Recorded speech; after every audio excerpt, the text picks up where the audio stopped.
Hello friends, welcome to GK study. देखो, आज की इस वीडियो में हम डिस्कस करने वाले हैं previous year important HP GK के एमसीक्यूज को। यानी कि हम शुरुआत करेंगे 2025 के एग्जाम से। 2025 में जितने भी इंपॉर्टेंट एमसीक्यूज पूछे गए हैं, उसके अलावा जो बैक में आपके ईयर चलेंगे 2024, 23, 22, उसमें हम जितने भी एचपी जीके के एमसीक्यूज पूछे गए हैं उनको यहां पर डिस्कस करेंगे। और आप एचपीआरसीए या फिर एचपीपीएससी किसी भी एग्जाम की तैयारी कर रहे हो, आपके लिए इंपॉर्टेंट होगा ही होगा। एक्चुअली ये सीरीज हमने इससे पहले एक सीरीज चलाई हुई थी टफेस्ट क्वेश्चन की, एचपी जीके की। तो उसमें कुछ बच्चे बोल रहे थे कि सर इस टाइप के क्वेश्चन नहीं पूछे जा सकते। तो आपको थोड़ा सा आइडिया ये भी लग जाएगा कि किस टाइप के क्वेश्चन पूछे जा रहे हैं। ठीक है, मैं आपको बीच बीच में बताता रहूंगा और थोड़ा सा आपको भी कॉन्फिडेंस रहेगा कि हाँ, अगर इस लेवल के क्वेश्चन पूछे जा रहे हैं तो उस लेवल के भी पूछे जा सकते हैं और आपको कहां तक पढ़ने की जो है वो जरूरत है। ठीक है, तो ये चीज याद रखिएगा।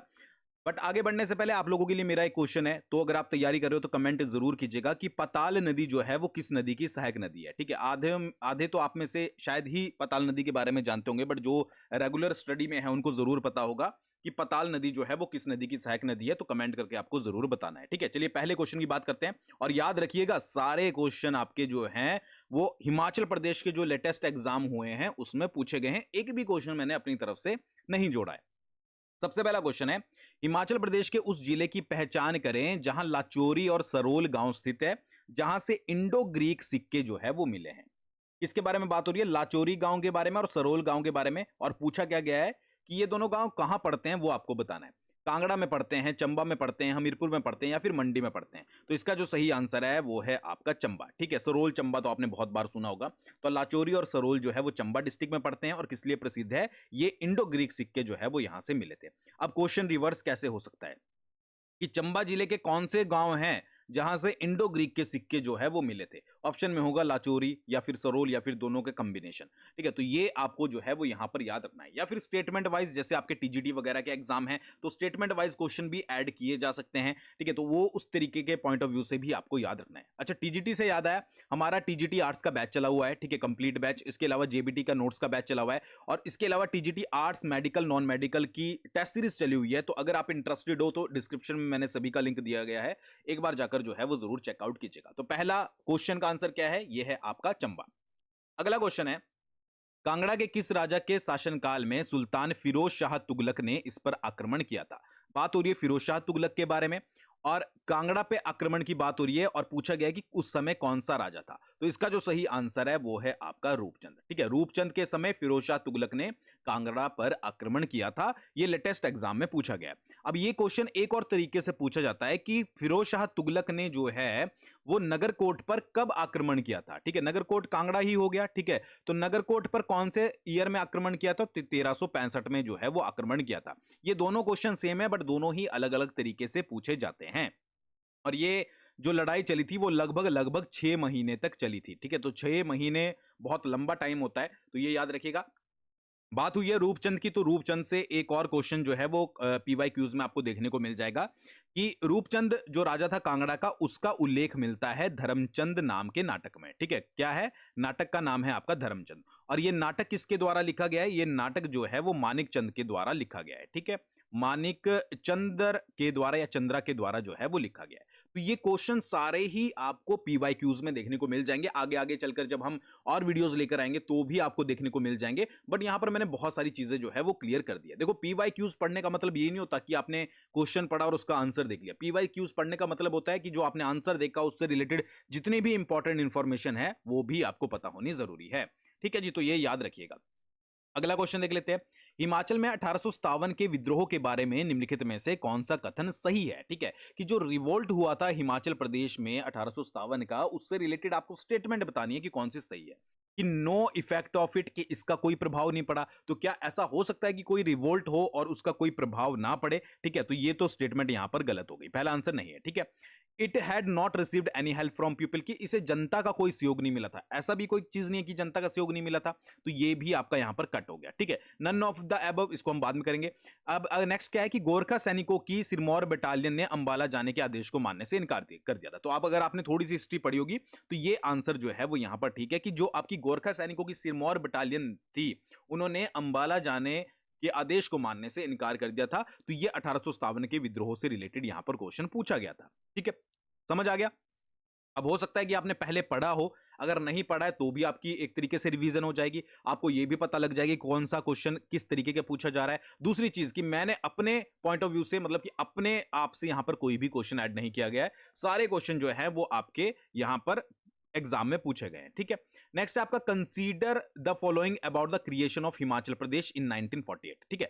1948 में हिमाचल प्रदेश के निर्माण के बारे में निम्नलिखित पर विचार कीजिए कि इनमें से कौन सा स्टेटमेंट जो है वो सही है, ठीक है।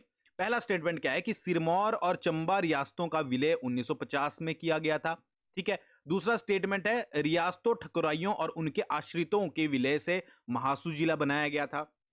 नेक्स्ट क्या है, नेक्स्ट है आपका किन्नौर को मई 1960 में जोड़ा गया था और बिलासपुर का विलय 10 जुलाई 1951 को हुआ था, ठीक है। देखो सबसे पहला स्टेटमेंट की तरफ जाते हैं। देखो सिरमौर और Chamba state were merged with it in 1950। अब आपको पता होगा जब हिमाचल प्रदेश का गठन हुआ था, यानी कि हिमाचल प्रदेश को क्रिएट किया गया था 1948 में, ठीक है, उसी समय आपकी सिरमौर और चंबा को बना दिया गया था। तो सिरमौर और चंबा को जो मर्ज किया गया था इसमें, वो आपका कब किया गया था, 1948 में किया गया था। तो पहली स्टेटमेंट तो यहां पर गलत हो जाती है। अब आंसर की तरफ जाओगे तो जहां पर भी एक है, ठीक है, पहली स्टेटमेंट ये तो हमारा कट गया और लास्ट वाला भी हमारा कट गया, क्योंकि इसमें एक एक स्टेटमेंट को जो है वो मेंशन किया गया है, फर्स्ट नंबर की स्टेटमेंट को मेंशन किया गया है। और जैसा कि हमें पता है कि सिरमौर और चंबा को तो 1948 में मर्ज किया गया था, तो 1950 तो बनता नहीं है। नेक्स्ट क्या है कि रियासतों ठकुराइयों और उनके आश्रितों के विलय से महासू जिला बनाया गया था, ठीक है जी। तो ये तो देखो सिंपल सी बात है कि ये तो आपका सीधा सीधा राइट स्टेटमेंट है कि जब भी किसी जिले को बनाया जाता था तो उसमें रियासतों को ठकुराइयों को ऐड किया ही जाता था, ठीक है। नेक्स्ट आपका क्या है, नेक्स्ट है आपका Kinnaur was added it in May 1960, ठीक है, किन्नौर को जो है वो 1960 में जोड़ा गया था। तो ये स्टेटमेंट भी आपकी बिल्कुल सही है। तो दो स्टेटमेंट हमारी सही होगी, 2 और 3, ठीक है। तो क्या आंसर में 2 और 3 है, तो बिल्कुल सही, बी आंसर में जो है वो 2 और 3 है, तो इसका आंसर होगा आपका सेकंड एंड थर्ड। लास्ट वाला भी देख लेते हैं, Bilaspur was merged with it in on 10 जुलाई 1951, तो ये भी स्टेटमेंट गलत है। अगर आपको पता होगा कि बिलासपुर को जो है वो आपका 1 जुलाई 1954 को जो है ऐड किया गया था, ठीक है। तो ये चीज आपको जो है वो याद रखनी है। तो ऐसी भी स्टेटमेंट वाइज आपके क्वेश्चन बन जाते हैं। वैसे अगर आप देखें तो ये 3-4 क्वेश्चन अलग अलग बन सकते हैं, बट इनको स्टेटमेंट वाइज ऐड किया गया है। और इसका सही आंसर क्या होगा, इसका सही आंसर होगा आपका सेकंड और थर्ड। अगला क्वेश्चन देख लेते हैं। हिमाचल प्रदेश के किन्नौर जिले में निम्नलिखित में से कौन सी नदी घाटी सबसे प्रसिद्ध है, ठीक है। तो इसका जो सही आंसर है वो है आपका सतलुज घाटी। सतलुज घाटी जो है वो आपकी सबसे प्रसिद्ध है, कहां पर, किन्नौर जिले में। अगला है आपका निम्नलिखित में से पहचाने कि हिमालय की ऊंचाई श्रृंखला का उप आर्कटिक जलवायु क्षेत्र कौन सा है, ठीक है। विच इज सब Arctic climate reason of the Himalayan altitude, ठीक है, रेंज। तो इसका जो सही आंसर है वो है आपका 3500 से लेकर 4500 मीटर। ये आपको याद रखना है। इस ये जो रेंज है इसको सब एल्पाइन जोन भी बोला जाता है, सब एल्पाइन जोन। तो ऐसा क्वेश्चन आपने पहले नहीं देखा होगा, तो ये थोड़ा सा याद रखिएगा, इस तरीके के क्वेश्चन भी पूछे जाते हैं। और नेट वगैरह पे चेक करोगे तो जैसे ऑप्शन में 3500 से 4500 था, नेट वगैरह पे आपको 3600 से 4400 देखने को मिल जाएगा। तो ये थोड़ा सा वेरिएशन होती रहती है, तो ये याद रखिएगा अगर आपको सब आर्कटिक क्लाइमेट रीजन से रिलेटेड कोई क्वेश्चन आता है। अगला क्वेश्चन देख लेते हैं। Which following is correct about the great Himalayan national park of Himachal Pradesh. एक चीज देखो, मैंने तो क्वेश्चन ऐड किए हैं, मतलब कि क्वेश्चन मैंने टाइप किए हैं, तो मैंने एक चीज देखी है कि जो 2025 में एग्जाम हुए हैं उसमें रिपीटेड क्वेश्चन बहुत आए हैं, ठीक है। मतलब एक एग्जाम हुआ और दूसरा हुआ तो उसमें रिपीट हुआ है, बस उसको पूछने का तरीका अलग है। ये आपको अभी आने वाले समय में पता लग जाएगा। जैसे हमने ऊपर अभी क्या देखा था, हमने सतलुज घाटी के बारे में क्वेश्चन देखा था। अब हम यहाँ पर ग्रेट हिमालयन के बारे में जो है वो क्वेश्चन देख रहे हैं। सबसे पहला क्या स्टेटमेंट है कि यह मंडी जिले में पड़ता है। तो क्या भाई ग्रेट हिमालयन पार्क मंडी जिले में पड़ता है? पहला स्टेटमेंट गलत है, ठीक है जी। तो ये कहां पर पड़ता है? ये पड़ता है हमारा कुल्लू जिले में। पहली स्टेटमेंट गलत होगी, यहां पर हमें करेक्ट बतानी है। It is a world heritage park. क्या ये वर्ल्ड हेरिटेज पार्क है? तो बिल्कुल ये जो है वो आपका वर्ल्ड हेरिटेज पार्क है, ठीक है जी। वर्ल्ड हेरिटेज पार्क है, कैसे है? क्योंकि ये जो है वो 2014 में इसको वर्ल्ड हेरिटेज पार्क के रूप में जो है वो अवार्ड किया गया था, ठीक है जी। जब आपकी यहां पर 38 मीटिंग थी। कौन सी मीटिंग में? 38वीं मीटिंग में जो है वो इसको वर्ल्ड हेरिटेज पार्क का दर्जा दिया गया था। It was given the status of national park by government in India 1990। 1990 में इसे जो है वो राष्ट्रीय उद्यान का स्टेटस दिया गया था। बिल्कुल गलत स्टेटमेंट है। राष्ट्रीय उद्यान का जो इसको स्टेटस मिला था, ठीक है, वो मिला था 1999 में, ठीक है जी। और स्मॉलेस्ट नेशनल पार्क है क्या ये हिमाचल प्रदेश का? नहीं जी, ये जो है वो आपका बिगेस्ट नेशनल पार्क है हिमाचल प्रदेश का। तो स्टेटमेंट कौन सी सही हुई भाई? ये जो है वो वर्ल्ड हेरिटेज पार्क है। अब इससे रिलेटेड मैं कुछ इंफॉर्मेशन दे देता हूं, कुछ तो आपको मिल गई। सबसे पहली बात कि ये कहां पर पड़ता है, ये आपका कुल्लू डिस्ट्रिक्ट में पड़ता है। सेकंड पार्क, इसको जो है वो 1984 में बनाया गया था और उसके बाद जो है वो 1990 में इसको जो है वो नेशनल पार्क का दर्जा दिया गया। फिर उसके बाद क्या है कि 2014 में इसको जो है वो हेरिटेज साइट घोषित किया गया था। एरिया की बात करें, कितना एरिया है? 1171 किलोमीटर स्क्वायर जो है वो इसका यहां पर एरिया है, ये याद रखना है। और ये कौन सी डिवीजन में पड़ता है? ये बंजार डिवीजन में पड़ता है। कई बार स्टेटमेंट में ये भी ऐड किया जा सकता है। अब ऐसे ही क्वेश्चन में अपने टफेस्ट वाले पार्ट में ऐड करता था, जहां पर कुछ बच्चे ये बोलते थे कि भाई सर ये नहीं पूछा जा सकता। भाई ये पूछा जा सकता है, आपको थोड़ा सा दिमाग खोल के चलना पड़ेगा कि अब जो है वो लेवल अप होने जा रहा है। अगर आप पुराने क्वेश्चन पर रहे डायरेक्ट वाले पर, तो आपका कुछ नहीं हो सकता, ठीक है। तो जब ये स्टेटमेंट आ सकती है, और ये तो अभी हाल ही में ही पूछा गया है क्वेश्चन एग्जाम में, तो कुछ भी पूछा जा सकता है, ठीक है जी। और एक और चीज याद रखिए, एलिवेशन अगर आपसे पूछ लिया जाए ग्रेट हिमालयन नेशनल पार्क का, तो 1500 मीटर से लेकर 6000 मीटर तक जो है वो इसका लगभग एलिवेशन है। तो इतनी सारी इंफॉर्मेशन मैंने आपको बता दी है, आई होप आपको समझ आ गई होगी। अगला चल लेते हैं क्वेश्चन। चिनाब नदी हिमाचल प्रदेश के चंबा जिले की पांगी घाटी में कहां से प्रवेश करती है? ठीक है, किसके बारे में बात हो रही है? चिनाब नदी कहां प्रवेश करती है? चंबा जिले की पांगी घाटी में, संसारी नाला के पास से, सियूल के पास से, टांट गाड़ी के पास से, ठीक है, या फिर भुजिंद के पास है। तो इसका जो सही आंसर है वो है आपका भुजिंद। ये तो बहुत सिंपल सा क्वेश्चन है, हमने भी आपको बहुत बार पढ़ा है, ठीक है, कि चिनाब रिवर कहां से प्रवेश करती है? भुजिंद के पास से जो है वो पांगी में प्रवेश करती है, ठीक है जी। एग्जिट कहां से लेती है? संसारी नाला से जो है वो एग्जिट लेती है, और एग्जिट लेकर कहां पर जाती है भाई? जम्मू एंड कश्मीर में जाती है। समझ आ गया?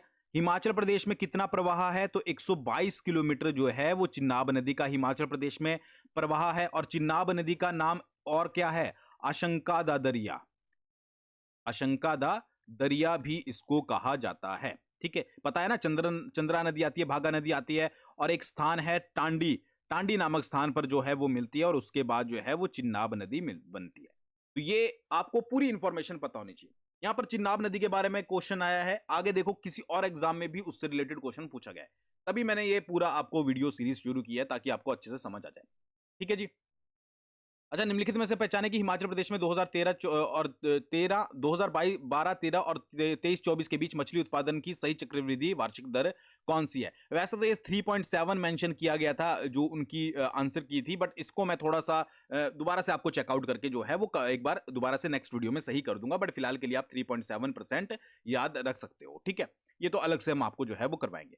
अगला क्वेश्चन है, हिमाचल प्रदेश के निम्नलिखित में से किस क्षेत्र में शांद या शैंड बोल लीजिए और शाबू लोक नृत्य किए जाते हैं? ठीक है, किसके बारे में बात हो रही है? शांद के बारे में और शाबू लोक नृत्य के बारे में बात हो रही है, कि किस क्षेत्र में जो है वो शांद और शाबू आपके किए जाते हैं। तो इसका जो सही आंसर है वो आपको पता होगा, लाहौल, ठीक है। डायरेक्ट क्वेश्चन है जो कि प्रीवियस में भी पूछा गया है, जैसा कि आपने देख लिया, इससे पहले वाले एग्जाम्स में भी आपको देखने को मिल जाएगा, और आपने पढ़ा भी होगा। इसको परफॉर्म किया जाता है आपका बुद्धिस्ट के द्वारा, ठीक है, जो बौद्ध लोग होते हैं उनके द्वारा जो है वो परफॉर्म किया जाता है। इससे ज्यादा जानकारी आपको लेने की जरूरत नहीं है। अगला है, हिमाचल प्रदेश के निम्नलिखित में से किस किले को पहले धमेरी किले के नाम से जाना जाता था? अब यार किले को यहां पर जोड़ दिया, बट यहां पर अगर आप देखोगे तो आपको धमेरी का अगर पुराना नाम पता है, ठीक है, मतलब धमेरी किसका पुराना नाम था? धमेरी था आपका नूरपुर का पुराना नाम, ठीक है। तो आपको ऑब्वियस सी बात है कि धमेरी किले का पुराना नाम क्या था? ठीक है, नूरपुर किला था, तो आंसर होगा आपका नूरपुर किला। तो कई क्वेश्चन तो बहुत इजी लेवल के जो है वो पूछे जाते हैं, ठीक है जी। नूरपुर का पुराना नाम धमेरी था, तो धमेरी किले के नाम से जाना जाता था नूरपुर किले को, खत्म बात। अगला क्वेश्चन देख लेते हैं, हिमाचल प्रदेश के निम्नलिखित मंदिरों में से उस मंदिर की पहचान कीजिए जिसमें पंच छत संरचना है, जिसको बोलते हैं पेंट रूफ्ड स्ट्रक्चर है, जिसका किसका है? त्रियुग नारायण का है, तारणा का है, आदि ब्रह्मा का है, लक्षणा देवी का है। तो इसका जो सही आंसर है वो है आपका लक्षणा देवी, ठीक है। लक्षणा देवी मंदिर कहां पर पड़ता है? लक्षणा देवी मंदिर पड़ता है आपका चंबा में, ठीक है। तो ये कैसा मंदिर है? ये आपका पेंट रूफ्ड स्ट्रक्चर मंदिर है, ठीक है। इसके अलावा एक और मंदिर आता है जिसका नाम है शक्ति देवी का मंदिर, ठीक है। कहां पर पड़ता है? ये भी आपका चंबा में पड़ता है। ये भी कैसा है? ये भी आपका पेंट रूफ्ड स्ट्रक्चर है। इसके अलावा आपका मृकुला देवी का मंदिर आता है। मृकुला देवी का मंदिर कहां पर पड़ता है? याद रखिएगा एक एक चीज, लाहौल एंड स्पीति में पड़ता है। ये भी कैसा है? ये भी पेंट रूफ्ड स्ट्रक्चर है। तो ये तीनों आपका लक्षणा देवी, शक्ति देवी और मृकुला देवी, ये कैसे हैं? ये पेंट रूफ्ड स्ट्रक्चर वाले मंदिर है। अच्छा, आदि ब्रह्मा का भी बहुत इंपॉर्टेंट है। क्यों इंपॉर्टेंट है? क्योंकि आदि ब्रह्मा का मंदिर एक तो डायरेक्टली पूछ लिया जाता है कहां पर पड़ता है, तो खोखन में पड़ता है आपका, कुल्लू में, ये आपको याद रखना है। और ये जो है वो पैगोडा शैली का बना हुआ है। मतलब जहां पर जो इंफॉर्मेशन लगेगी देने लायक वो मैं बता दूंगा, तो पैगोडा शैली का बना हुआ है, ये आपको यहां पर याद रखना है। तो ये भी क्वेश्चन हाल ही में ही पूछा गया है। चलिए अगला देख लेते हैं। हिमाचल प्रदेश में 1955 में राज्य पुनर्गठन आयोग की रिपोर्ट के संबंध में निम्नलिखित में से कौन सा कथन सही है? ठीक है, इंपॉर्टेंट है। सबसे पहले तो राज्य पुनर्गठन आयोग की रिपोर्ट कौन सी पूछी जा रही है? 1955 की, हिमाचल प्रदेश से रिलेटेड। अब यहां पर बताना है आपको कौन सी स्टेटमेंट सही है। क्या स्टेटमेंट है? पहले कि इसने सर्वसम्मति से हिमाचल को पृथक राज्य बनाए रखने की अनुशंसा की, कि भाई जो हिमाचल है वो एक सेपरेट स्टेट रहेगा, ये आपको यहां पर इन्होंने बोला था। दूसरा था हिमाचल प्रदेश का आकार आधा करने की अनुशंसा की, कि भाई जो हिमाचल प्रदेश का पूरा एरिया है उसको कट कर दिया जाए। तीसरा क्या था कि इसके अध्यक्ष ने असहमति जताई और हिमाचल को पृथक राज्य बनाए रखने की सिफारिश करी। और चौथा था कांगड़ा जिले को इसमें मिलाने की सिफारिश करी। अब देखो, अगर आपने पढ़ा होगा तो आप इसको ठीक कर दोगे, बट अगर ध्यान से नहीं पढ़ा होगा तो गलत कर दोगे। मतलब पढ़ा है बट ध्यान से नहीं पढ़ा है। क्यों? देखो, इसमें जो आपकी ये रिपोर्ट आई थी, ठीक है जी, तो इसमें हुआ क्या था कि जो स्टेट रीऑर्गेनाइजेशन जो आपकी कमीशन बनी थी वो बनी थी आपकी 1953 में। ठीक है जी, 1953 में बनी थी। और इसके जो अध्यक्ष थे, यहां पर लिख देता हूं मैं, इसके अध्यक्ष जो थे वो थे आपके फजल अली। ठीक है, और मेंबर जो थे, एक मेंबर थे हृदयनाथ कुंजूर, हृदयनाथ कुंजरू। ठीक है, हृदयनाथ कुंजरू। दूसरे थे कवलब कवलभ महावा पानीकर। ठीक है, क्या थे कि एक तो फजल अली इसके हेड थे, दूसरे थे हृदयनाथ कुंजरू, और कवलभ महावा पानीकर। ठीक है, तो अच्छा, इन्होंने जो रिपोर्ट सबमिट करी उसमें क्या था कि ये दोनों जो थे, ठीक है, ये चाहते थे कि हिमाचल प्रदेश को जो है वो पंजाब में मर्ज कर दिया जाए। बट अध्यक्ष ने ये फैसला लिया था, ठीक है, मतलब कि अध्यक्ष जो है वो इस फेवर में थे कि हिमाचल प्रदेश को जो है वो अलग से बनाकर रखा जाए, यानी कि इसका अस्तित्व यहीं पर रहे। अब अगर आपने जल्दबाजी में पढ़ा होगा तो आप ये भी आंसर टिक कर सकते हो कि हिमाचल को पृथक राज्य बनाए रखने की अनुशंसा की। बनाना तो हिमाचल को पृथक ही था, बट इसमें सिर्फ जो सहमति भरी थी वो अध्यक्ष ने भरी थी। तो इसका जो सही आंसर होगा वो सी होगा कि इट्स चेयरमैन जो थे, मतलब जो इसके अध्यक्ष थे, उन्होंने असहमति दिखाई कि इसको पंजाब में नहीं मिलाना चाहिए और हिमाचल को पृथक राज्य बनाए रखने की इन्होंने सिफारिश करी। तो ये क्वेश्चन भी पूछा गया था, तो इस तरीके से याद रखना है। अब क्वेश्चन ये भी पूछा जा सकता है कि जो स्टेट रीऑर्गेनाइजेशन कमीशन बनी थी उसके अध्यक्ष कौन थे, तो फजल अली थे, या फिर उसके मेंबर कौन थे, तो बड़े हृदयनाथ कुंजरू और कवलभ महावा पानीकर थे। तो पानीकर और कुंजरू भी आपको याद रखना है, फजल अली भी याद रखना है। क्वेश्चन कहीं से भी घुमाकर पूछा जा सकता है। समझ आ गया? चलिए अगला क्वेश्चन। हिमाचल प्रदेश में बाल अधिकार संरक्षण हेतु राज्य आयोग का गठन कब किया गया था? अब देखो, ये क्वेश्चन जो इन्होंने पूछा है, ठीक है, वो उसके अकॉर्डिंग, जो क्वेश्चन के अकॉर्डिंग इनके आंसर जो है वो मैच नहीं होते हैं। ठीक है, अब देखो, मैं आंसर तो अपने अकॉर्डिंग बताऊंगा जो सही है, ठीक है, मैंने उनके आंसर की वगैरह चेकआउट नहीं किया है, बट क्वेश्चन मैंने यहां पर पिकअप किया है। तो 2007, 5, 8 या 6, तो इसका आंसर होगा आपका, जो मुझे अभी फिलहाल के लिए लग रहा है, 2005 होगा ऑप्शन के अकॉर्डिंग। क्यों होगा? देखो, जो आपकी state commission for protection of child rights जो हिमाचल प्रदेश में बनाई गई थी, वो बनाई गई थी आपकी 2013 को। अगर मैं बिल्कुल आपका यहां पर डेट भी बताऊं तो 27 अप्रैल 2013 को जो है वो इसको बनाया गया था। ये कौन से एक्ट के अंडर बनी थी? ये बनी थी commission for protection of child right act 2005 के अंदर। ठीक है, ये एक्ट जो था वो 2005 का था, तो इसके अकॉर्डिंग 2005 आंसर होना चाहिए। बट अगर ऐसे बात करें कि state commission for protection of child rights कब बनी थी, तो वो बनी थी आपकी 27 अप्रैल 2013 को। ठीक है, तो ये आपको यहां पर याद रखना है। चलिए अगला क्वेश्चन देखो। अभी तक आपने देखा होगा कि बुक्स डायरेक्टली पूछी जाती है कि तारीखे रियासत सिरमौर किताब किसके द्वारा लिखी गई है, तो कंवर रणजोर सिंह। ये भी आपको पीवाईक्यूज में देखने को मिल जाएगा। अब उसका अपग्रेडेड वर्जन क्या आया है कि कंवर रणजोर सिंह की पुस्तक तारीखे रियासत सिरमौर के अनुसार सिरमौर राज्य के संस्थापक के बारे में कौन सा कथन सही है?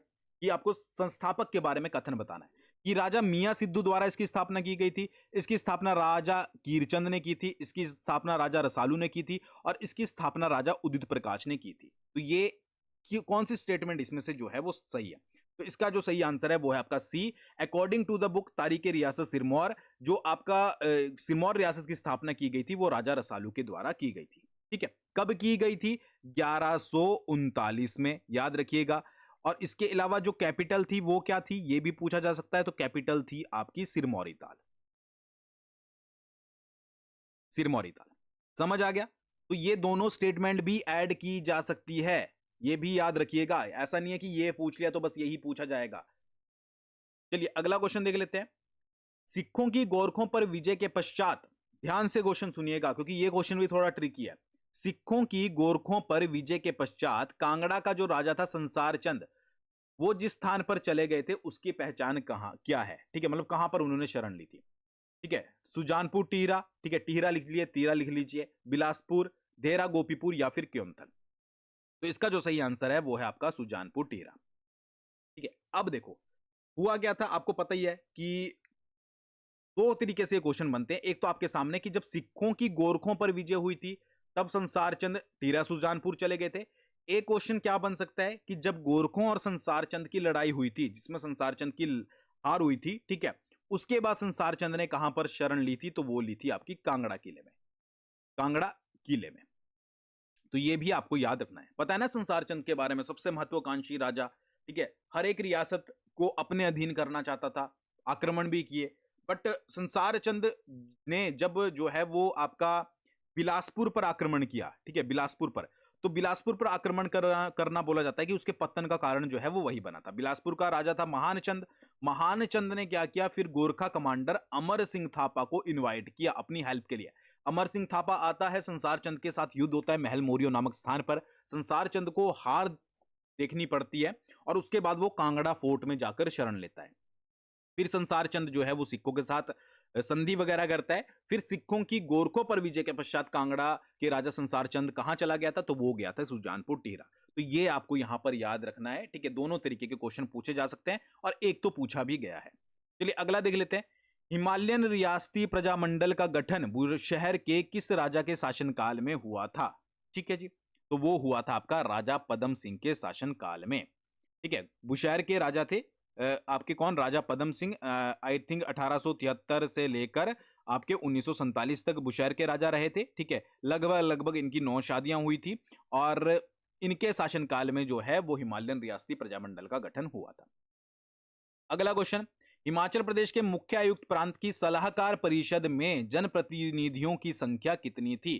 ठीक है, हमारा जो एचपीजीके का जीरो टू हीरो सीरीज का पेड बैच है उसमें मैं ये सारी चीजें ऑलरेडी करवा चुका हूं, जो हमारा पॉलिटी वाला पार्ट है। और भी रहेंगी, और भी वीडियोस उसमें आएंगी। तो क्या पूछा गया है कि हिमाचल प्रदेश जब जो है वो आपका चीफ कमिश्नर प्रोविंस था, मुख्य आयुक्त प्रांत, तो उसकी सलाहकार जो परिषद बनाई गई थी उसमें जनप्रतिनिधियों की संख्या कितनी थी? जनप्रतिनिधि पूछे गए हैं, ठीक है। तो जनता के प्रतिनिधि टोटल थे उसमें 6। ठीक है, 6 के आपको नाम भी बता देता हूं। पहला कौन था? पहला था लीलावती। लीलावती। सेकंड है आपका डॉक्टर वाई एस परमार। ठीक है, तीसरा है अवतार चंद मेहता। चौथा है आपका स्वामी पूर्णानंद। ठीक है, स्वामी पूर्णानंद। पांचवा है आपका पंडित पदमदेव और छठा है आपका शिवचरण। तो ये थे 6 जनता के प्रतिनिधि जो कि जब मुख्य आयुक्त प्रांत था तो वो उनकी जो सलाहकार परिषद बनी थी उसमें इनको जो है वो चुना गया था। तो जब ये पूछा जा सकता है मुख्य आयुक्त प्रांत में सलाहकार परिषद में जन प्रतिनिधियों की संख्या कितनी थी, तो उनके नाम भी पूछे जा सकते हैं। तो नाम भी जो है वो याद रखिएगा। समझ आ गई बात? ठीक है, और इतनी डिटेल में इंफॉर्मेशन आपको कोई नहीं देगा, चाहे यूट्यूब पर वीडियो किसी की भी चेकआउट कर लीजिएगा। चलिए उस क्षेत्र की पहचान करें जो 1966 से 1966 में हिमाचल प्रदेश में विलय से पहले अंबाला जिले का हिस्सा था। ठीक है, अच्छा एक चीज और देखो, 1 नवंबर 1966 को क्या हुआ था? पंजाब का पुनर्गठन हुआ था। ठीक है, मतलब पंजाब और हिमाचल एक तरीके से आप समझ लीजिए एडिशन ही में ही थे। ठीक है, 1 नवंबर 1966 को आधे आधे पार्ट इनके पास आपस में इन्होंने मतलब कि इधर उधर थे थोड़े बहुत पार्ट। तो कई बार क्वेश्चन आता है हिमाचल प्रदेश कब विशाल बना? ठीक है, हिमाचल प्रदेश कब विशाल कब बना था, बड़ा कब बना था? तो उसका आंसर होगा 1 नवंबर 1966 को। अब यहां पर पूछा गया है कि 1966 में हिमाचल प्रदेश में विलय से पहले अंबाला, यानी कि एक और क्वेश्चन आपका क्लियर हो गया कि अंबाला का विलय हिमाचल प्रदेश में कब किया गया था? 1966 में किया गया था। ये भी हो गया क्लियर। ठीक है, अब इससे पहले विलय होने से पहले जो है वो कहां का पार्ट था? ठीक है, अंबाला किस जिले का जो है वो हिस्सा था? तो वो था आपका नालागढ़। ठीक है, मतलब सॉरी, ये कि उस क्षेत्र, मतलब कि अंबाला का हिस्सा कौन सा था, वो था आपका नालागढ़। थोड़ा सा क्वेश्चन, ठीक है, इधर उधर हो गया। नालागढ़ था। फिर ये कहां से, नालागढ़ को कहां से लिया गया, नालागढ़ को जो है वो अंबाला से लिया गया। ठीक है, उसके बाद गुरदासपुर से किसको लिया गया था, डलहौजी को। डलहौजी को किससे लिया गया भाई, गुरदासपुर से लिया गया।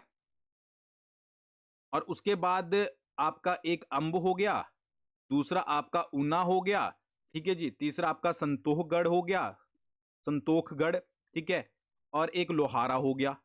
इनको कहां से लिया गया था, इनको होशियारपुर से लिया गया था। तो यहां पर क्वेश्चन क्या है कि कौन सा क्षेत्र था जो 1966 में हिमाचल प्रदेश में एडिशन होने से पहले अंबाला जिले का हिस्सा था। कई बार कंफ्यूजन हो जाती है क्वेश्चन में। तो वो था नालागढ़। नालागढ़ जो है वो क्या था आपका 1966 में हिमाचल प्रदेश में विलय से पहले अंबाला जिले का हिस्सा था। तो ये थोड़ा सा यहां पर कट कर लीजिएगा, ठीक है जी, नालागढ़ यहां पर लिख लीजिएगा। नालागढ़ की जो एडिशन की गई थी, कब की गई थी, 1966 में की गई थी, ठीक है जी। और बाकी क्या है, डलहौजी से किसको लिया गया था, डलहौजी मतलब कि गुरदासपुर से किसको लिया गया था, डलहौजी को लिया गया था। और होशियारपुर से अंब, ऊना, संतोषगढ़ और लोहारा को लिया गया था। तो ये अंबाला वाला जो है वो थोड़ा सा भूल जाइएगा। और हिमाचल प्रदेश कब विशाल बना, 1 नवंबर 1966 को हिमाचल प्रदेश जो है वो विशाल बना था। अगला क्वेश्चन देख लेते हैं, निम्नलिखित में से हिमाचल प्रदेश का कौन सा दर्रा सबसे अधिक ऊंचाई पर स्थित है। अब यहां पर 4 दर्रे आपके पास पूछे गए हैं, ठीक है, इनमें से कौन सा जो है वो सबसे ऊंचाई पर है। ठीक है, सबसे पहले आता है आपका, नीचे से शुरू करते हैं, तामसर पास। ठीक है, तमसर लिखा है यहां पर, तामसर पास, तामसर भी बोलते हैं, तमसर भी बोलते हैं। तामसर पास देखो कहां पर पड़ता है, आपका कांगड़ा में पड़ता है। और इसकी ऊंचाई लगभग कितनी है, 4572 मीटर जो है वो इसकी ऊंचाई है। ठीक है, निकोड़ा या निखोरा दर्रा, निकोड़ा भी लिखा आता है इसको, ठीक है, ये कहां पर पड़ता है, ये आपका कांगड़ा प्लस भरमौर में पड़ता है। और इसकी हाइट कितनी है, इसकी 4750 मीटर हाइट है। अब ये दोनों आपने सुने होंगे, ठीक है, कि 4750 है और 4572 है, ठीक है। अब यहां पर नलगांव जो पास है, ये कहां पर पड़ता है, ये पड़ता है आपका उत्तराखंड में, आधा उत्तराखंड में पड़ता है, ठीक है। बट थोड़ा सा इसका हिस्सा आपका एचपी में भी पड़ता है, ठीक है। तो ये इसकी हाइट जो है वो 4978 मीटर है। और ये आपका रंजला दर्रा हो गया जो आपका, ठीक है, रंजोआ दर्रा, ये आपका नेपाल में पड़ता है और इसकी हाइट 5360 है। तो ये तो नेपाल में पड़ता है, ये भी कट हो गया। वैसे तो उत्तराखंड और एचपी वाला भी आपका कट होना चाहिए, ठीक है, क्योंकि उत्तराखंड और एचपी का तो यहां पर पूछा नहीं गया, यहां पर सिर्फ हिमाचल प्रदेश का पूछा गया है। तो हिमाचल प्रदेश का आपका निकोड़ा हो गया और तामसर हो गया। तो इन दोनों में से कौन सा सबसे ऊंचाई पर हुआ, तो ये हुआ आपका निकोड़ा पास। तो आंसर होगा आपका निकोड़ा, ठीक है। अब आंसर की में जो मर्जी दिया गया हो, ठीक है, उससे हमें कोई लेना देना नहीं है। यहां पर हिमाचल प्रदेश का पूछा गया है, ठीक है, क्योंकि आंसर की रिवाइज भी होती है। तो यहां पर हिमाचल प्रदेश का पूछा गया है, तो उस हिसाब से जो है वो निकोड़ा पास आपका जो है वो सही आंसर रहेगा, ठीक है। नलगांव क्यों नहीं है, ठीक है, क्योंकि इसका आधा हिस्सा उत्तराखंड में पड़ता है, आधा एचपी में। तो ये तो हिमाचल प्रदेश का एज इट इज, मतलब ये हिमाचल प्रदेश का जो है वो पूरा नहीं माना जाएगा। अगला है, हिमाचल प्रदेश में गिरी नदी की सहायक नदी कौन सी है, असनी है, पब्बर है, बनेर है, सेन है। पता ही होगा आपको कि गिरी नदी की सहायक नदी कौन सी है, असनी है। तो इसमें ज्यादा पढ़ने की जो है वो जरूरत नहीं है। पब्बर किसकी सहायक नदी है, पब्बर टॉन्स की सहायक नदी है। ये तो आपने इजी वे में पहले पढ़ा ही होगा। हिमाचल प्रदेश के निम्नलिखित क्षेत्रों में से शिल्ली ग्लेशियर कहां पर पड़ता है, शिल्ली ग्लेशियर के बारे में पूछा गया है। अब आपने देख लिया होगा, नदियों से भी क्वेश्चन है, पॉलिटी वाले सेक्शन से भी क्वेश्चन है, हिस्ट्री से भी आपका क्वेश्चन है, और उसके अलावा आपका जो है वो दर्रे, पासिस वगैरह सबसे क्वेश्चन पूछा गया। अब यहां पर ग्लेशियर से पूछा गया, शिल्ली ग्लेशियर कहां पर पड़ता है, धर्मशाला में पड़ता है, स्पीति में पड़ता है, पांगी में पड़ता है, या फिर लाहौल में पड़ता है, ठीक है। कहां पर पड़ता है आपको ये बताना है, ठीक है, कहां पर पड़ता है आपका, ठीक है। तो इसका जो सही आंसर है वो है आपका लाहौल, ठीक है। कहां पर पड़ता है आपका शिल्ली ग्लेशियर, ये पड़ता है आपका लाहौर में, ठीक है। तो ग्लेशियर पूछी जाए। अब यहां पर आपने देखा होगा कि क्वेश्चन में जो है आपका दो तरीके से इसको डिवाइड किया गया है, ठीक है। वैसे तो यहां पर क्या आता है, वहां पर यहां पर जनरली जो पूछा जाता है वो लाहौल एंड स्पीति इकट्ठे में दिया जाता है। बट यहां पर क्या कर दिया, यहां पर डिवाइड कर दिया गया है, ठीक है, कि भाई स्पीति अलग दिया गया है, लाहौल अलग दिया गया है। तो लाहौल इसका आंसर जो है वो याद रखिएगा, ठीक है। कहां पर पड़ता है आपका, चंद्रा वैली में। अगर वैली पूछ ली जाए तो चंद्रा वैली इसका सही आंसर है, ठीक है। चंद्रा वैली में और कौन कौन से पड़ते हैं, चंद्रा वैली में आपका बड़ा शिगड़ी हो गया, ठीक है, उसके बाद आपका गेफांग हो गया, उसके बाद आपका जो है वो चंद्रा ग्लेशियर हो गया, उसके अलावा, ठीक है जी, आपका शिफ्टिंग हो गया, पाचा हो गया, ठीक है, कुल्टी हो गया, तो ये सारे कहां पर पड़ते हैं, ठीक है, ये सारे आपके जो है वो चंद्रा वैली में पड़ते हैं, ठीक है। और बोलू नाग हो गया, तापन हो गया। वैसे तो देखो हमेशा जब भी पूछा जाएगा शिल्ली ग्लेशियर लाहौल एंड स्पीति में आता है, ऐसा कोई एक्स्ट्रा मेंशन नहीं किया जाता। अब आप स्पीति लगा लो चाहे लाहौल लगा लो, वैसे लाहौल लगा लेना, ठीक है। वैसे ये कॉम्बिनेशन में पूछा जाता है, इस क्वेश्चन को मेरे हिसाब से जो है वो बाद में ठीक किया होगा, ठीक है। नेक्स्ट है हिमाचल प्रदेश के कांगड़ा जिले के उस गांव की पहचान करें जिसे लिटिल इजराइल के नाम से जाना जाता है। लिटिल इजराइल जो है वो किसको बोला जाता है, मिनी इजराइल। तो इसका जो सही आंसर है वो है आपका धर्मकोट। धर्मकोट को जो है वो लिटिल इजराइल जो है वो बोला जाता है। और ये कहां पर पड़ता है, ये पड़ता है आपका धर्मकोट कांगड़ा में, ये भी याद रखिएगा, ठीक है। नेट वगैरह पे चेक करोगे तो आपको कसोल वगैरह भी देखने को मिल जाएगा, बट बुक्स वगैरह में जो है वो लिटिल इजराइल धर्मकोट को मेंशन किया गया है। जातक किला हिमाचल प्रदेश के किस जिले में पड़ता है, बहुत बार पूछा गया है जातक फोर्ट के बारे में, तो कहां पर पड़ता है, सिरमौर डिस्ट्रिक्ट में पड़ता है। एक और क्वेश्चन इससे बनता है कि किसने इसको बनाया था, तो रणजोर सिंह के द्वारा जो है वो इसको बनाया गया था। समझ आ गई, ठीक है। हिमाचल प्रदेश की कोली जनजाति में रंध प्रकार के विवाह का अर्थ क्या है, ठीक है। सबसे पहले तो याद रखिएगा रंध जो फॉर्म है मैरिज की वो किस ट्राइब से रिलेट करती है, वो कोली ट्राइब से रिलेट करती है।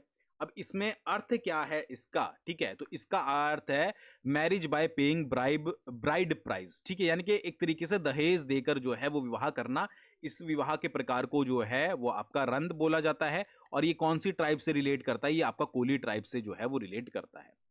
अगला क्वेश्चन है हिमाचल प्रदेश के बुर्राह नृत्य के बारे में कौन सा कथन सही है। बुर्राह डांस के बारे में बताना है आपको, कौन सा कथन सही है, ठीक है। तो आपने पढ़ा ही होगा कि सिरमौर जिले का जो है वो प्रसिद्ध लोक नृत्य है। बुर्राह का संबंध किन्नौर से है, बिल्कुल नहीं। 3 लोग भाग लेते हैं, ऐसा कोई मैंडेटरी नहीं है, ठीक है। नृत्य में गीत नहीं गा जाते, ऐसे भी कोई लोक नृत्य का मतलब क्या हो गया अगर उसमें गीत नहीं हुए, ठीक है। तो सिरमौर का प्रसिद्ध नृत्य है, तो ये क्वेश्चन भी हाल ही में ही पूछा गया है। समझ आ गया। अगला क्वेश्चन है आपका, दिसंबर 2024 में राज्यसभा में हिमाचल प्रदेश के सदस्यों की सही संख्या की पहचान कीजिए। 2024 से रिलेटेड क्वेश्चन पूछा गया है 2025 में कि दिसंबर 2024 में राज्यसभा में हिमाचल प्रदेश के सदस्यों की कितने सदस्य थे, 2 थे, 1 थे, 3 थे, 4 थे। तो इसका आंसर होगा आपका 3, ठीक है। कौन कौन से, अब जब नंबर पूछ लिए तो नाम भी पूछे जा सकते हैं। पहला नाम है हर्ष महाजन, ठीक है। दूसरा नाम कौन सा है, दूसरा नाम है आपका सिकंदर कुमार। और तीसरा नाम है आपका इंदु गोस्वामी,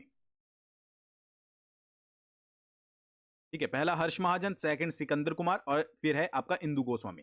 हर्ष महाजन जो कार्यकाल समाप्त होगा वो होगा 2030 में, ठीक है। सिकंदर कुमार का होगा 2028 में और इंदु गोस्वामी का 2026 में, ठीक है। मतलब कि टर्म उनका कब जो है वो एंड होगा ये तो नहीं पूछा जाएगा, बट नाम जो ये याद रखने आपको, हर्ष महाजन, सिकंदर कुमार और इंदु गोस्वामी। नेक्स्ट है पार्लियामेंट ने हिमाचल प्रदेश राज्य अधिनियम कब पारित किया था। Himachal Pradesh state of Himachal Pradesh act parliament के द्वारा कब जो है वो पारित किया गया था, तो दिसंबर 1970 में, ठीक है। याद रखिएगा दिसंबर 1970। डेट भी बता देता हूं, कई बार स्टेटमेंट में आ जाती है।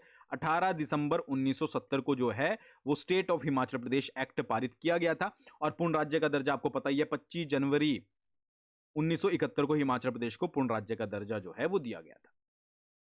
नेक्स्ट है आपका, उस राजा की पहचान करें जिसने अपनी राजधानी ब्रह्मपुर से चंबा स्थानांतरित करी। तो बहुत इजी क्वेश्चन है, बहुत बार आपने पढ़ा होगा। क्या नाम है, नाम है आपका साहिल वर्मन। साहिल वर्मन ने क्यों ब्रह्मपुर से चंबा ट्रांसफर करी थी, ठीक है। साहिल वर्मन ने 920 में जो है वो क्या किया था, चंबा शहर की स्थापना की थी अपनी बेटी चंपावती के नाम पर, ठीक है जी। और उसने बाद में क्या किया, कैपिटल क्या करी, ट्रांसफर करी ब्रह्मपुर से चंबा। तो ये 2-3 क्वेश्चन हो गए।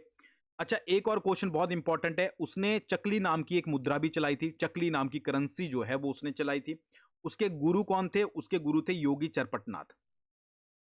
कौन थे गुरु, योगी चरपटनाथ थे, ठीक है जी। एक और क्वेश्चन याद रखिएगा जो आपने सुना होगा, कीर प्लस तुर्क, ठीक है। जो कीर प्लस तुर्क थे उनको आपका जो है वो एचपी से खदेड़ने का श्रेय, कि हिमाचल से भगाने का श्रेय किसको जाता है, वो भी आपका साहिल वर्मन को जाता है। साहिल वर्मन की जो वाइफ थी जिनका नाम था नैना देवी, नैना देवी उन्होंने जो है वो पानी के लिए यानी कि वाटर सप्लाई के लिए अपने प्राणों की बलि दी थी। तो उनके नाम पर सूही मेला जो है वो आपका लगता है चंबा में। तो देख लो कितने सारे क्वेश्चन हो गए साहिल वर्मन से रिलेटेड। एक तो आपके सामने है जो पूछा गया है ब्रह्मपुर से चंबा, ये पूछा गया है पीवाईक्यूज में।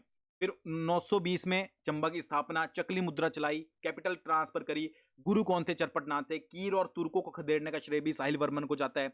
उनकी वाइफ थी नैना देवी जी, उन्होंने पानी के लिए बलिदान दिया था। और सूही मेला जो है वो उनकी याद में लगाया जाता है। समझ आ गया? आई होप आपको समझ आ गया होगा। अगला क्वेश्चन, गढ़वाल के उस राजा की पहचान करें जिसने कहलूर के राजा भीमचंद के साथ मिलकर गुरु गोविंद सिंह के विरुद्ध भंगाणी का युद्ध लड़ा था। कौन था? तो डायरेक्ट याद रखिएगा, तो वो था आपका फतेह शाह। ठीक है, फतेह शाह ने जो है वो आपका भगानी साहिब के युद्ध में कहलूर के राजा भीमचंद की सहायता की थी। चलो मुझे कमेंट करके बता दो। एक तो पहला क्वेश्चन हो गया आपका, जो कि हो सकता है आपने कमेंट कर दिया हो, और सेकंड क्वेश्चन है भगानी साहिब का युद्ध जो है वो कब लड़ा गया था, मुझे कमेंट करके बताओ। अगला क्वेश्चन है, 1816 ईस्वी में अंग्रेजों ने शिमला की निम्नलिखित में से किस पहाड़ी रियासत को पहाड़ी रियासत के प्रमुख को सनद जो है वो प्रदान की थी। अब क्वेश्चन देखो लो किस टाइप का पूछा गया है। कब की बात हो रही है? 1816 के बारे में बात हो रही है, और शिमला रियासत के बारे में बात हो रही है। ठीक है जी, किसको दिया गया था? तो इसके थोड़े से ऑप्शन जो है वो यहां पर आपके कौन कौन से दिए गए हैं। सिरमौर, तो सिरमौर का और शिमला का तो कोई लेना देना है नहीं, तो भाई इसको यहां पर कैंसिल कर दो। नालागढ़ कैंसिल कर दो। धामी, ठीक है, आपका यहां पर धामी भी आंसर नहीं है, आंसर जो है वो है आपका कुमारसैन। कुमारसैन को जो है वो 1816 में सनद दी गई थी, और उस समय हेड कौन था? वो था आपका केहरी सिंह। एक चीज और याद रखिएगा, शिमला रियासत, ठीक है, उसकी जो शिमला एरिया की जो बुशहर रियासत थी, ठीक है, बुशहर रियासत, उसको भी 1816 में ही सनद दी गई थी। तो 1816 में शिमला की एक तो कुमारसैन रियासत होगी और एक आपकी बुशहर रियासत होगी, जिनको सनद जो है वो प्रदान की गई थी। समझ आ गया? अगला क्वेश्चन, कुनिहार आंदोलन की निम्नलिखित में से कौन सी मांग सही है? कौन सी मांग इनमें से जो की गई थी कुनिहार आंदोलन के समय वो यहां पर सही है, ये आपको बताना है। ठीक है जी, तो इस पहले क्या है कि इसने पूर्ण स्वतंत्रता की मांग करी, बिल्कुल गलत है। सभी कैदियों की रिहाई की मांग करी, बिल्कुल गलत है। अपने प्रजामंडल को कांग्रेस में मिलाने की बात करी, बिल्कुल गलत है। भू राजस्व में 25% की कमी की मांग करी, ये स्टेटमेंट जो है वो बिल्कुल सही है। देखो, कुनिहार आंदोलन जो हुआ था उसमें सबसे पहली मांग क्या थी कि 25% का जो है वो लैंड रेवेन्यू में रिडक्शन किया जाए, ठीक है, रिड्यूस किया जाए। दूसरी क्या थी कि प्रजामंडल, जो भी प्रजामंडल बना था कुनिहार प्रजामंडल, ठीक है, उसका जो कुनिहार प्रजामंडल है उस पर जितने भी प्रतिबंध लगाए गए हैं उसको हटाया जाए। तीसरा एक क्या था कि सुधार समिति का एक गठन किया जाए, सुधार समिति बनाई जाए। और एक और क्या था कि जो कैदी हैं, ठीक है, सभी कैदी नहीं, जो राजनैतिक कैदी हैं, राजनैतिक कैदी, उनको जो है वो रिहा किया जाए। तो सभी कैदी और राजनीतिक कैदी में फर्क होता है। तो ये चार डिमांड थी, तो इसमें से आपकी ये डी आंसर जो है वो सही होगा। कुनिहार प्रजामंडल की अगर मैं बात करूं, कुनिहार प्रजामंडल कब बना था? 1939 में, ठीक है, और इसका संरक्षण किसको नियुक्त किया गया था? बाबू कांशीराम को। अब यही क्वेश्चन मैंने आपको एक दिन टफेस्ट क्वेश्चन वाले में करवाया था कि कौन इसका संरक्षण था। तो क्वेश्चन अगर ये पूछा जा सकता है तो ये भी आपका कभी ना कभी पूछा जाएगा, ठीक है, कि कौन उसका संरक्षक था? बाबू कांशीराम। अच्छा, कुनिहार के बारे में बात करूं तो इसका एरिया लगभग लगभग जो है वो 7 वर्ग किलोमीटर, ये मैंने थोड़ा सा आपको इंफॉर्मेशन दे दी, कभी भी स्टेटमेंट में ऐड हो सकता है। कैसे ऐड होगी? अगले क्वेश्चन के तौर पर, निम्नलिखित में से कौन सी शिमला पहाड़ी रियासत क्षेत्रफल में सबसे छोटी है? ठीक है, तो इसलिए आपको जो रियासतें हैं उनका क्षेत्रफल भी पता होना जरूरी है। बेजा, कुठार, देलथ या फिर बलसन। यहां पर बात हो रही है शिमला पहाड़ी रियासत, ठीक है। तो देखो, बलसन का एरिया कितना था? बलसन का एरिया था 51 वर्ग मील, ठीक है जी। देलट का था आपका 4 वर्ग मील। कुठार का था आपका 20 वर्ग मील, और बेजा का था आपका 4 वर्ग मील। बेजा और कुठार आती है आपके सोलन वाले एरिया में, ठीक है, तो इन दोनों में से आपको बताना है। तो इसका जो सही आंसर है वो है आपका, क्या आंसर होगा इसका? इसका होगा आपका बलसन, ठीक है, 51 वर्ग मील यानी कि 83 वर्ग किलोमीटर के आसपास। ठीक है, समझ आ गया? आई होप आपको समझ आ गया होगा। ठीक है, तो क्वेश्चन इस तरीके से पूछ लिए जाते हैं, इसलिए मैं जब भी आपको टफेस्ट क्वेश्चन करवाता हूं, ठीक है, तो ये मैं बिल्कुल डिटेल में कराता हूं, ठीक है, कि भाई आपको जो है वो अच्छे से समझ आ जाए। तो हर एक चीज आपको बतानी जरूरी होती है, चाहे वो क्षेत्रफल हो, किसी रियासत का एडिशन हो, या फिर किसी रियासत के बारे में डिटेल्ड इंफॉर्मेशन हो। चलिए, अगला क्वेश्चन बहुत ज्यादा इजी है, ठीक है, कि निम्नलिखित में से हिमाचल प्रदेश की सही स्थिति की पहचान कीजिए। सही स्थिति कौन सी है? तो पहला ही आंसर सही है, ठीक है, 30, 22, 33, 12 नॉर्थ लैटिट्यूड, और 75, 47 और 79, 4 ईस्ट लैटिट्यूड, ठीक है। तो ये आपको यहां पर याद रखना है। समझ आ गया? नेक्स्ट क्वेश्चन बहुत ही इजी। अब देखो, ये तो आंसर यहाँ पर लगा ही हुआ है, ठीक है, इसको कट कर देना। किस स्थान पर चंद्र और भागा नदियां मिलकर चिनाब नदी बनाती है? तो चिनाब नदी का एक क्वेश्चन 2025 में एक एग्जाम में आ रहा था, दूसरे एग्जाम में इसी तरीके से पूछा गया। तो कौन से स्थान पर मिलकर चिनाब नदी बनाती है चंद्र और भागा? तांडी नामक स्थान पर मिलकर जो है वो आपकी चिनाब नदी बनाती है। समझ आ गया? तो क्वेश्चन रिपीट होते हैं। हिमाचल प्रदेश के निम्नलिखित जिलों में से किसमें पतालसू पर्वत शिखर पड़ता है? पतालसू चोटी कहां पर पड़ती है? पतालसू चोटी पड़ती है कुल्लू डिस्ट्रिक्ट में। हाइट कितनी है? 4470 मीटर। याद रखिएगा, इससे ज्यादा डिटेल क्या ही जाओगे। चोटी शिखर हो गया, शिखर कहां पर पड़ता है और उसकी हाइट कितनी है, यही आपको पढ़ना पड़ता है। अगला है गज जल विद्युत परियोजना हिमाचल प्रदेश के किस जिले में पड़ती है? तो गज पड़ती है आपकी कांगड़ा जिले में, ठीक है जी। कितने मेगावाट की है? 10.25 मेगावाट की है। कौन सी खड के ऊपर है? या तो गज खड कर लीजिए या फिर आपका एक लियोन खड भी आता है, अगर पूछ लिया जाए तो लियोन खड और गज खड दोनों के कॉम्बिनेशन पर आपकी जो है वो कौन सी जल विद्युत परियोजना पड़ती है? गज जल विद्युत परियोजना पड़ती है, ठीक है जी। समझ आ गया? समझ आ गया तो बिल्कुल टिक कर देना, ठीक है। अगला क्या है? अगला है आपका कि हिमाचल प्रदेश के निम्नलिखित मंदिरों में से कौन सा शैल तराश यानी कि रॉक कट मंदिर है? तो सिंपल सा, बहुत easy question. Rock cut temple किसको बोला जाता है? भाई आपका मसरूर रॉक कट टेंपल ही नाम बोला जाता है, ना ही बजोरा है, ना पंचवक्त्र है, ना ही हिडिंबा टेंपल है। मसरूर रॉक कट टेंपल बोला जाता है, तो मसरूर टेंपल जो है वो इसका आंसर है और ये 2025 में पूछा गया है। अच्छा, इसके रिगार्डिंग बहुत सारे क्वेश्चन पूछे जा सकते हैं। सबसे पहले, शैली कौन सी शैली का बना हुआ है? ये तो ये भाई आपका नागर शैली का बना हुआ है, ठीक है जी। किसके द्वारा बनाया गया था? तो ललित्यादित्य के द्वारा इसको बनाया गया था। कहां के राजा थे भाई? कश्मीर के राजा थे। कौन सी ईस्वी में बनाया गया था? तो 8वीं ईस्वी या 8वीं शताब्दी में जो है वो इसको बनाया गया था, ठीक है। कहां पर पड़ता है? कांगड़ा डिस्ट्रिक्ट में पड़ता है, अगर बहुत ही इजी क्वेश्चन पूछ लिया जाएगा, ठीक है। इसका प्रमुख स्थल कौन सा है? तो ठाकुर द्वारा जो है वो इसका प्रमुख स्थल है, ये याद रखिएगा। और किस नाम से जाना जाता है? तो हिमाचल की अजंता के नाम से इसको जो है वो जाना जाता है। तो इतने सारे एक क्वेश्चन के मल्टीपल क्वेश्चन जो है वो बन सकते हैं। समझ आ गया? आई होप आपको समझ आ गया होगा। अगला क्वेश्चन, कुल्लू दशहरे का उत्सव किस देवता देवी के आगमन के बाद ही प्रारंभ होता है? तो आंसर है आपका हिडिंबा देवी। हिडिंबा देवी के आगमन के बाद ही जो है वो आपका प्रारंभ होता है। कुल्लू दशहरे का उत्सव किसके द्वारा शुरू किया गया था? तो राजा जगत सिंह के द्वारा जो है वो इसकी शुरुआत की गई थी, ठीक है। कब की गई थी? 1660 में। कई बार ईस्वी आ जाती है, शताब्दी आ जाती है, ठीक है। 17th सेंचुरी जो है वो आपको यहां पर याद रखना है, 17वीं शताब्दी, ठीक है जी। अगला क्वेश्चन, हिमाचल प्रदेश की पांगी की पंगवाल जनजाति के बारे में निम्नलिखित पर विचार कीजिए। कौन सा स्टेटमेंट? आपको यहां पर बहुत सारी स्टेटमेंट दी गई है। सबसे पहला कि यह स्वयं को वैश्य और ब्राह्मण जाति का मानते हैं, इन्हें अनुसूचित जाति घोषित किया गया है, इनकी भाषा पंगवाली है, तो पंगवाल की तो पंगवाली होगी, ये स्टेटमेंट सही है।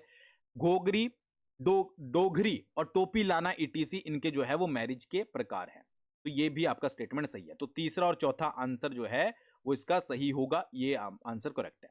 देखो, स्वयं को वैश्य और ब्राह्मण जाति का मानते हैं, बिल्कुल गलत है, और इनको अनुसूचित जाति घोषित किया गया, ये भी गलत है। ऑब्वियस बात आपको पता ही होगा। पंगवाल जो ट्राइब है, ठीक है, ये कहां पर देखने को मिलेगी? आपको चंबा में देखने को मिलेगी, ठीक है। मैरिज टाइप कौन कौन से हो गए? दो तो आपको पता ही लग गया, एक तो हो गया टोपी लाना, प्लस आपका हो गया डोगरी, ठीक है जी। टोपी लाना जो है वो किस प्रकार का विवाह है? विधवा रीमैरिज, ठीक है। जो विधवा होती है उनकी रीमैरिज से रिलेटेड जो है वो टोपी लाना उसको बोला जाता है। फिर एक होता है पीलम। पीलम किसको बोला जाता है? पीलम बोला जाता है आपका सगाई को, ठीक है, ये भी याद रखिएगा, पीलम सगाई को बोला जाता है। एक आता है बलात्हरण। बलात्हरण क्या है? एक प्रकार की लव मैरिज है, ठीक है, बलात्हरण। एक आता है आपका पिटचुक, ठीक है, पिटचुक या फिर आपका उसको बोला जाता है चोरी, ठीक है, पिटचुक या चोरी, ये किस प्रकार का है? ठीक है, एक तरीके से कैप्चर मैरिज, हरण विवाह जिसको बोलते हैं, ठीक है, उसको उसी तरीके से जो है वो पिटचुक भी है, और उसी तरीके से आपका जो है बलात्हरण लव मैरिज हो गया, और पिटचुक और चोरी जो है वो एक प्रकार से आपका कैप्चर मैरिज हो गया। तो ये सारा आपको जो है वो याद रखना है, ठीक है। तो आंसर होगा आपका थर्ड एंड फोर्थ। अगला क्वेश्चन देख लेते हैं। बिलासपुर के हिमाचल प्रदेश में विलय के बाद विधानसभा की कुल सदस्य संख्या कितनी थी? ऊपर हमने पढ़ा था बिलासपुर कब जो है वो बनाया गया था, एक स्टेटमेंट में क्वेश्चन दिया गया था। अब वही क्वेश्चन थोड़ा सा घुमा के बिलासपुर से पूछा गया है कि बिलासपुर जब हिमाचल प्रदेश में एडिशन किया गया था तो विधानसभा के कुल सदस्यों की संख्या कितनी थी? तो इसका जो सही आंसर है वो है आपका 41। कब मर्ज किया गया था? अभी मैंने ऊपर भी बताया था, 1 जुलाई 1954 को मर्ज किया गया था, और उस समय कितनी सीट्स थी? 41 जो है वो सीट्स थी।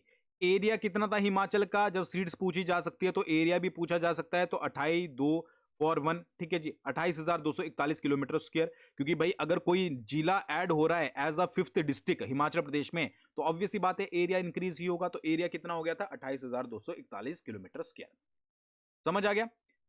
अगला है, हिमाचल प्रदेश की विधानसभा को टेरिटोरियल काउंसिल में किस वर्ष बदला गया था? विधानसभा को सबसे पहले टेरिटोरियल काउंसिल में बदला गया था आपका 1956 में, ठीक है, 1956 में, ठीक है जी। अब जब ये 1956 में एचपी टेरिटोरियल काउंसिल बनी 1956 में, तो उस समय टोटल मेंबर्स कितने थे? तो मेंबर्स थे आपके 41, ठीक है। अध्यक्ष कौन थे टेरिटोरियल काउंसिल के? वो थे आपके करम सिंह, ठीक है जी, करम सिंह अध्यक्ष थे। उसके बाद उपाध्यक्ष कौन थे? उपाध्यक्ष थे आपके विद्याधर। समझ आ गया कि हिमाचल प्रदेश की विधानसभा को टेरिटोरियल काउंसिल में कब बदला गया? 1956 में। हालांकि आगे चलकर इसको दोबारा से विधानसभा बना दिया गया था, पर जो वो टेरिटोरियल काउंसिल थी 1956 की, उस समय मेंबर कितने थे? उस समय मेंबर थे आपके 41, अध्यक्ष थे करम सिंह और उपाध्यक्ष थे विद्याधर। ये क्वेश्चन भी यहां पर बन सकते हैं। चलिए अगला क्वेश्चन है आपका, हमीरपुर जिले के सूबेदार मेजर विजय कुमार द्वारा राष्ट्रमंडल खेलों में जीते गए स्वर्ण पदकों की सही संख्या बताइए। सबसे पहले तो याद रखिएगा विजय कुमार का संबंध किस जिले से? हमीरपुर से है, ठीक है। और कौन सी गेम से है? भाई शूटिंग से है, ठीक है। दो क्वेश्चन तो यहीं पर क्लियर हो गए। अब स्टेटमेंट बतानी है कौन सी सही है।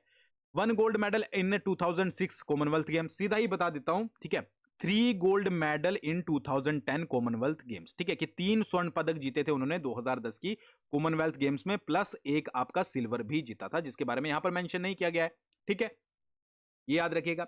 इसके अलावा 2 गोल्ड मेडल 2006 की जो कॉमनवेल्थ गेम हुई थी, ये ऊपर दिया गया है, इसमें इन्होंने 2 गोल्ड मेडल जीते थे, तो यहां पर 1 नहीं, यहां पर 2 आएगा। ये भी स्टेटमेंट याद रखिएगा, ठीक है।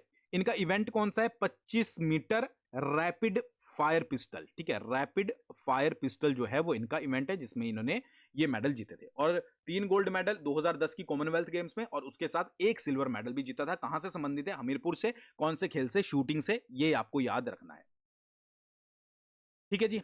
अब देखो वैली से रिलेटेड क्वेश्चन हमने ऊपर भी किया था, किन्नौर की कौन सी वैली इंपॉर्टेंट है, तो सतलुज वैली उसका आंसर था। एक और एग्जाम में ये पूछा गया था, which river valley is the largest in Himachal Pradesh, तो इसका आंसर भी आपका सतलुज वैली है। समझ आ गया कि हिमाचल प्रदेश की सबसे बड़ी नदी घाटी कौन सी है? तो वो है आपका सतलुज। हिमाचल प्रदेश के किस जिले में सबसे अधिक ग्लेशियर पाए जाते हैं? तो लाहौल स्पीति में सबसे अधिक ग्लेशियर जो है वो पाए जाते हैं, ये भी आपको याद रखना है। गिरी नदी हिमाचल प्रदेश की किस मुख्य नदी की सहायक है? ठीक है, तो गिरी नदी जो है वो यमुना नदी की सहायक नदी है, ये पता होगा। गिरी नदी के बारे में अगर बात करें तो गिरी नदी कहां से निकलती है? कुप्पर चोटी से निकलती है, ठीक है जी। कुप्पर चोटी कहां पर पड़ती है? आपकी शिमला डिस्ट्रिक्ट में पड़ती है। इसके अलावा ये पोंटा के मुकामपुर में, मुकामपुर, ये क्या करती है? ये यमुना में जो है वो मिल जाती है, ये याद रखना है। समझ आ गए दोनों चीजें। अगला क्वेश्चन देख लेते हैं। सेंज और तीर्थन नदियां हिमाचल प्रदेश के किस राष्ट्रीय उद्यान से होकर बहती है? अभी मैंने ऊपर राष्ट्रीय उद्यान की बात करी थी ना, उसी क्वेश्चन को घुमाकर पूछा गया है कि सेंज और तीर्थन नदियां किस राष्ट्रीय उद्यान से गुजरती है, तो इसका आंसर है ग्रेट हिमालयन नेशनल पार्क। और ग्रेट हिमालयन नेशनल पार्क के बारे में मैं आपको सब कुछ बता चुका हूं, जैसे कि ये आपका कुल्लू में पड़ता है, इसका एरिया 1171 किलोमीटर स्क्वायर है, और 1984 में इसको स्टैब्लिश किया गया था। ठीक है, तो क्वेश्चन आपके सामने ही है, ठीक है, लेटेस्ट 2025 में जो एग्जाम हुए हैं कि भाई इनमें किस तरीके के क्वेश्चन जो है वो पूछे जाते हैं। व्यास कुंड किस प्रसिद्ध स्थान के पास है? रोहतांग दर्रे के पास है, काजा केलांग मणिकरण, तो इसका जो सही आंसर है वो है आपका रोहतांग दर्रे। व्यास कुंड कहां पर पड़ता है? रोहतांग दर्रे के पास। इसकी ऊंचाई कितनी है? 3798 मीटर जो है वो इसकी ऊंचाई है। कहां पर पड़ता है? कुल्लू प्लस लाहौल। ठीक है, ये भी क्वेश्चन पूछा जाता है। एक चीज और याद रखिए, रोहतांग दर्रे को जो है वो लाशों का ढेर भी कहा जाता है, ठीक है, लाशों का ढेर। और इसका पुराना नाम क्या है? भृगुतुंग। भृगुतुंग जो है वो आपका रोहतांग का पुराना नाम है। कौन सी श्रृंखला में पड़ता है? पीर पंजाल श्रृंखला में जो है वो आपका रोहतांग दर्रा पड़ता है। बस इससे ज्यादा आपका रोहतांग दर्रे से क्वेश्चन नहीं पूछे जाएंगे। अगला, हिमाचल प्रदेश की रेणुका झील किस देवी से संबंधित है? बहुत इजी क्वेश्चन। रेणुका देवी जी का संबंध, यानी कि रेणुका देवी माता जी का संबंध जो है वो रेणुका झील से है। ठीक है, 1971 में पूर्ण राज्य बनने के बाद हिमाचल प्रदेश के प्रथम मुख्यमंत्री कौन थे? बहुत इजी क्वेश्चन। प्रथम मुख्यमंत्री थे आपके डॉक्टर वाईएस परमार। इनकी एक बुक बहुत फेमस है, आपने पढ़ी भी होगी, मतलब पढ़ी नहीं सुनी भी होगी, पॉलियंड्री इन हिमालयास। तो ये भी क्वेश्चन आता है, पॉलियंड्री इन हिमालयास के लेखक कौन है? वो है आपके डॉक्टर वाईएस परमार। तो ये कुछ क्वेश्चंस थे जो कि पार्ट 1 है। आई होप आपको जो है वो समझ आया होगा। वीडियो पसंद आई हो तो एक कमेंट करके जरूर बता दीजिएगा कि ऐसी वीडियोस आपको कंटिन्यू चाहिए कि नहीं चाहिए। और ये सारे क्वेश्चन 2025 में एग्जाम्स में पूछे गए हैं। समझ आ गया आपको? Thanks for watching. बहुत जल्दी मिलते हैं नेक्स्ट वीडियो के साथ।